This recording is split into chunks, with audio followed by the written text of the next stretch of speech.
All right, so welcome back to the channel. I hope you had a great day today. It is Thursday, the 16th of January, and this year has already been a banger. I was trying to go out to lunch after getting grilled in today's meeting because of Gen Z's failings as a worker, and my boss would not accept the fact that he's a bad worker. He thinks that the process is bad and that Gen Z needs more training. And I'm like, you can't train someone that has no motivation and no interest in their job. Sorry. I saw this a lot when I worked in retail. As people come in, they want to do as little as humanly possible because they're getting paid as little as humanly possible. No matter how many times you explain this to a top tier person, you get what you pay for when you're talking about labor. When you bring prisoners in to fight fires because you just need that many people in order to fight fires, you're not getting people who are motivated. You're getting people who are trying not to get burned and do as little as humanly possible. Every time you bring in prison labor to do any job, you're going to get even lower quality labor than the minimum wage worker that's working at a mall right now, wondering what happened to them and why they're there.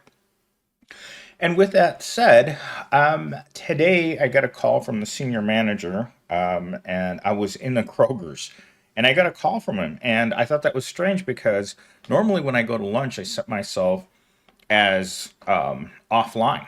And even if you set yourself to offline, people somehow know that you're not offline and they still call you. So I hadn't really had a talk with the senior manager ever since he was demoted from being my manager 3 months ago now. So ever since then, he's kind of like felt that his position was not as senior as it was since he lost the management over me.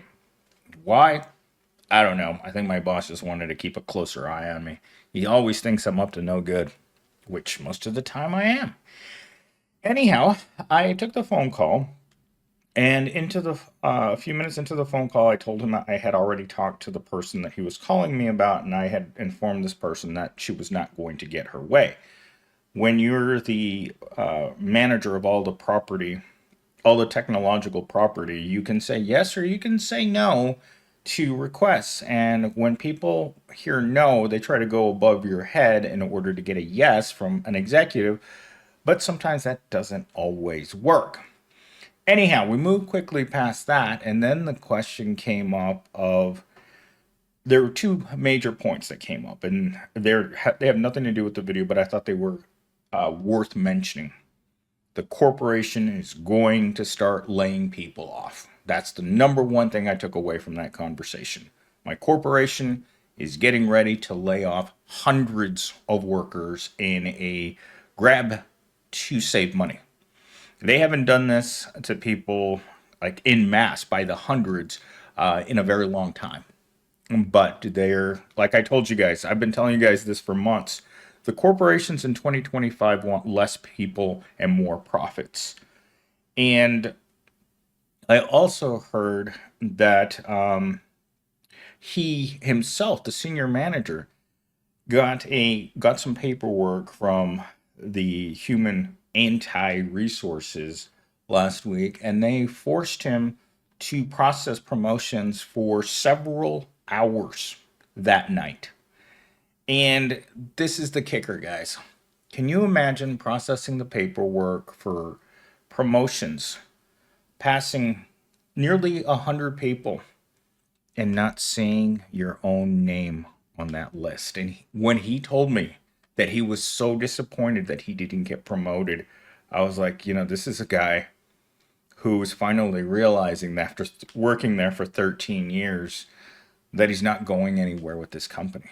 And that's something that most of the people that have worked here realize very quickly. Today was the last day of one of the guys that we work with on a regular basis. He said goodbye to the group today, and it's like, sorry, suckers, I'm going to go make more money right up the street. And the worst part is he's also going to continue charging them as a consultant because for what they want to pay, they're not going to get what they want. And I've seen this happen so many times where they hire someone and then they're disappointed with the level of work that they do. So they have to force the person that was doing the job before into a consulting fee that often is equivalent to several $100s an hour in order to do their old job. Anyhow, that happened today. But without further ado, let's get into our three talking points. And for those of you who are still upset at me for not making 20-minute videos, the amount of people that actually make it to the 20 minutes is very, very small. You guys are the 1% of my channel that watch these videos to the end. And today I watched my revenue plummet 33% today. I lost. And I'm like, oh my God, how can I keep doing this? The will to do this is there. The strength to do it is not there. This morning I woke up and I was ridiculously hungover from the exact same amount of indulgence that I normally have on a typical night. I don't know why it hit me so hard, but I was just barely getting out of bed when I realized that, oh my God, my shift starts in 10 minutes. So anyhow, last night was brutal. I mentioned it this morning in a quick video that I made while I was driving to work, hungover as hell. But without, I keep talking too much. All right, let's get into our three main talking points here. I'm going to put the timestamp in the bottom so you guys can get right to this, so you can skip through this. And so my three talking points, I'm going to talk about what it titled it and then what it said. The efficiency argument. Can an AI outperform a CEO? Well, AI offers precision, cost effectiveness, and emotionless decision making, which corporations value.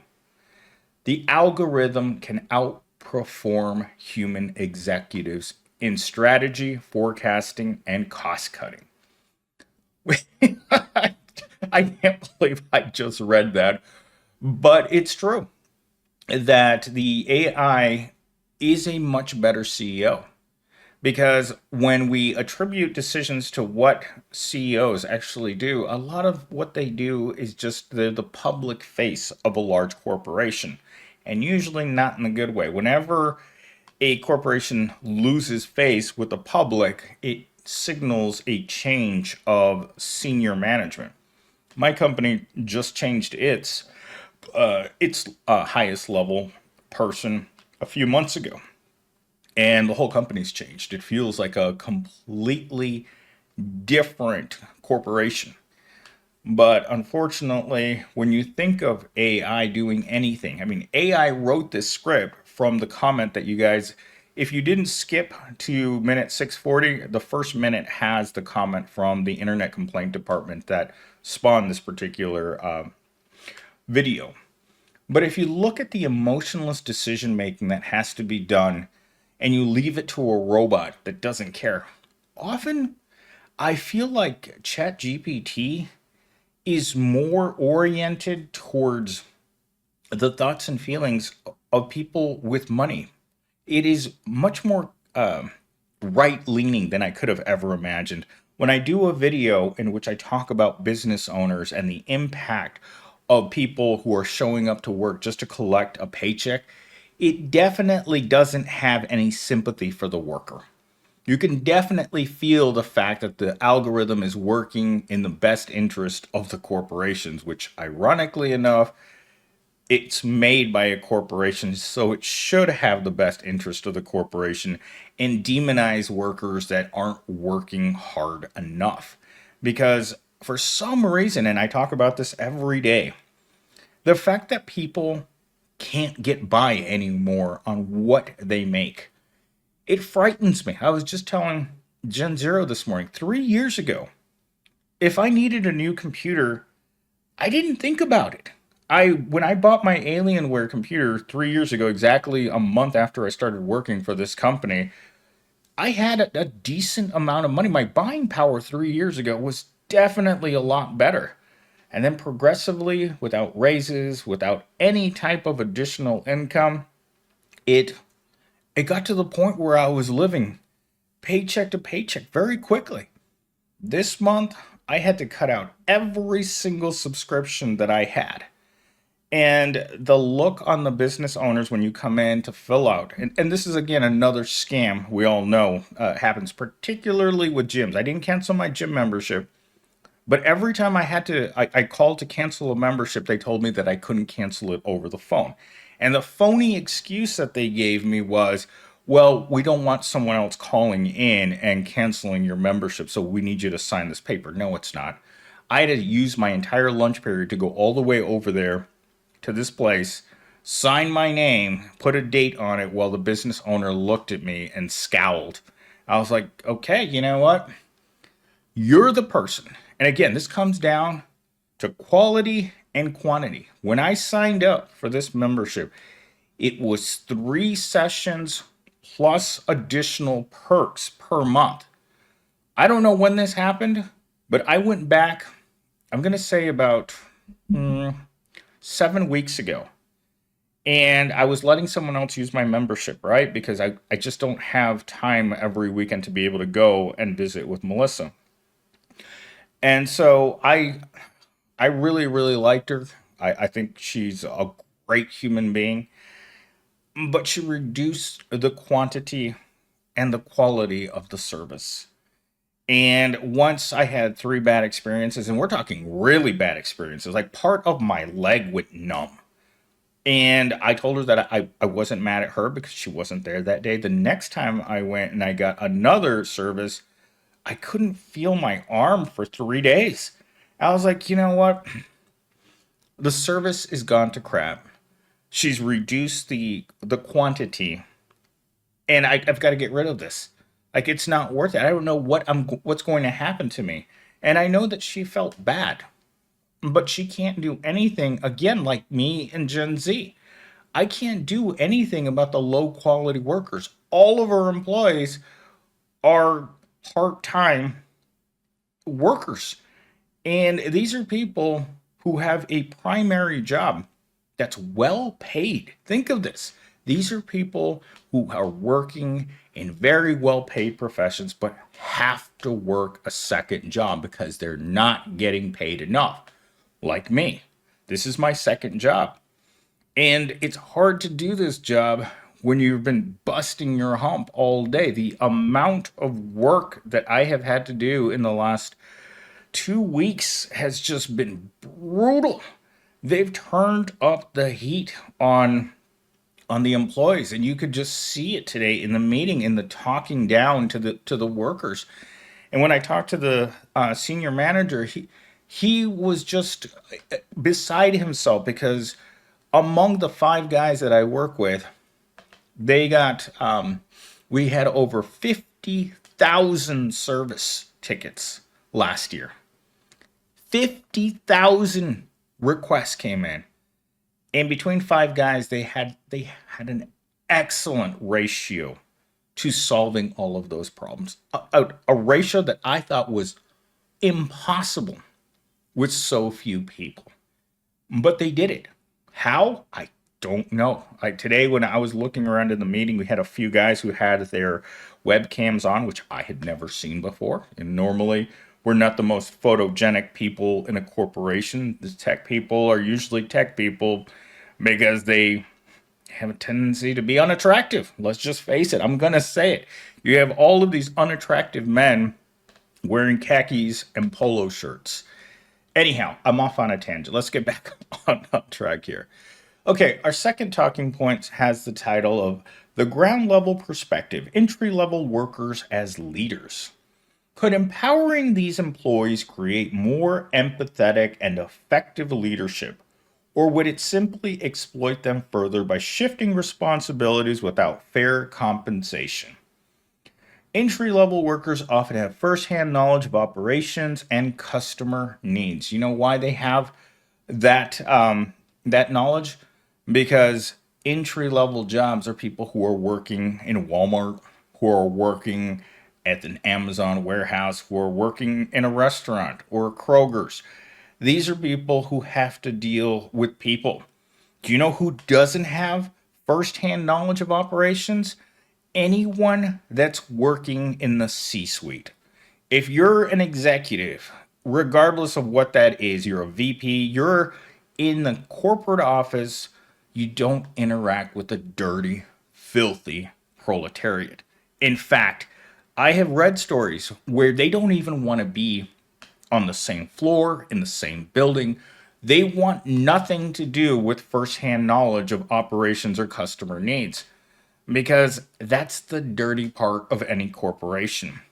People who face the general public, a customer service job that's customer facing, these are people that know too well. I spent a few years working at the what they call the money center, and it was one of the worst jobs in the entire store because you're dealing with people and their bizarre returns, you're cashing checks. I don't know why in this day and age there are still people that need money orders. Friday night at any retail place and you're working customer service, you're going to just wish that you could run into oncoming traffic. The fact that I'm still here after that many years of working in that job at that low level, that first hand knowledge of what the proletariat smells like, because it comes right down to the smell, to the way they look, to the way that they talk, the way they interact with a world in which they know they're the grease between the cogs. They're not even the cogs in the machine turning in order to make greater corporate profits, right? They're the actual grease that has no meaning. You put the grease in, it lubricates the gears of the corporation, and then it oozes out the bottom. It gets destroyed. And that's what the proletariat is in our society. Forget being the gears. Forget running on a endless hamster wheel. You're just there for pure, unadulterated exploitation. Why? Well, because they like making money. But when you look at the empathetic and effective leadership of corporate America, it's not there because they don't value workers. I say this every day. There is no value in the proletariat. You get paid nothing because you're worth nothing. And you can't just get rid of that feeling. I feel it every single day as I process request after request after request all day long.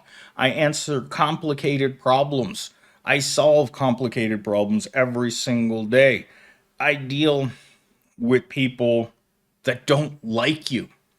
I think that's the number one thing that empowering entry level workers would be better at is that the executive class of people are so far removed that they don't have to deal on a day-to-day basis with coworkers that don't like you, with managers that don't like you, with a system that doesn't like you. Again, you have to get used to it. And I'm going to use an example from today. I walked over to the south building at my office, and I went over there to visit with one of the girls that I've talked to for years. I've known her for years and years and years.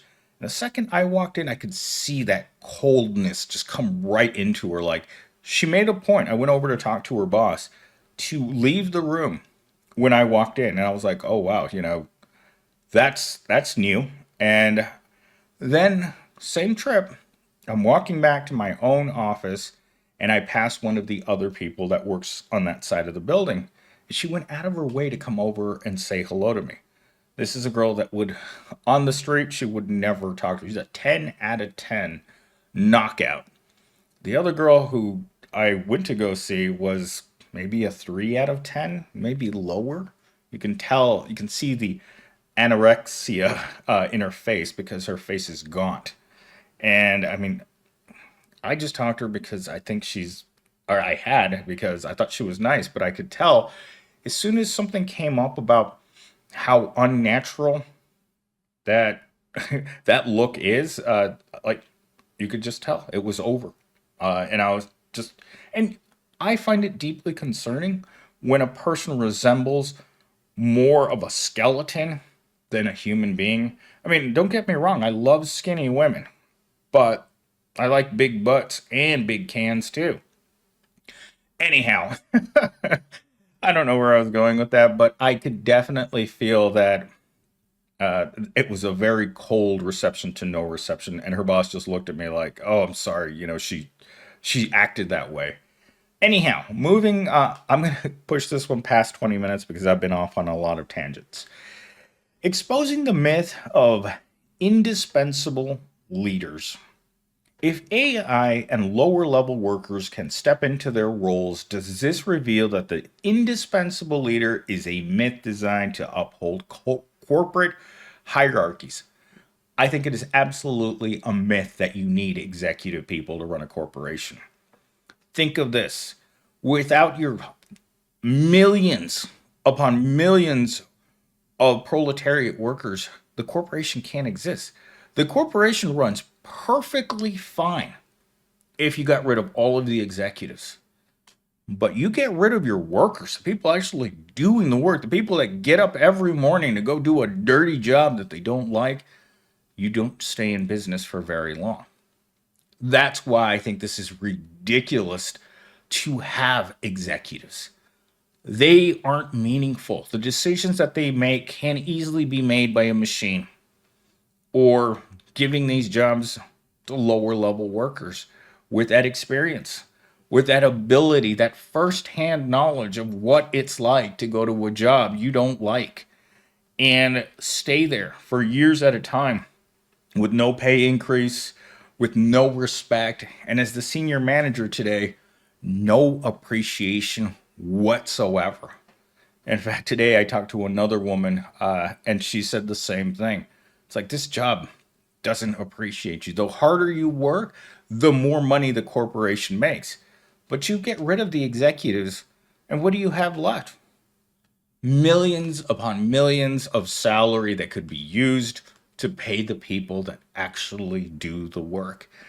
And one of the things that I dislike the most about our society is leaders that make millions of dollars on the backs of minimum wage workers and then complain.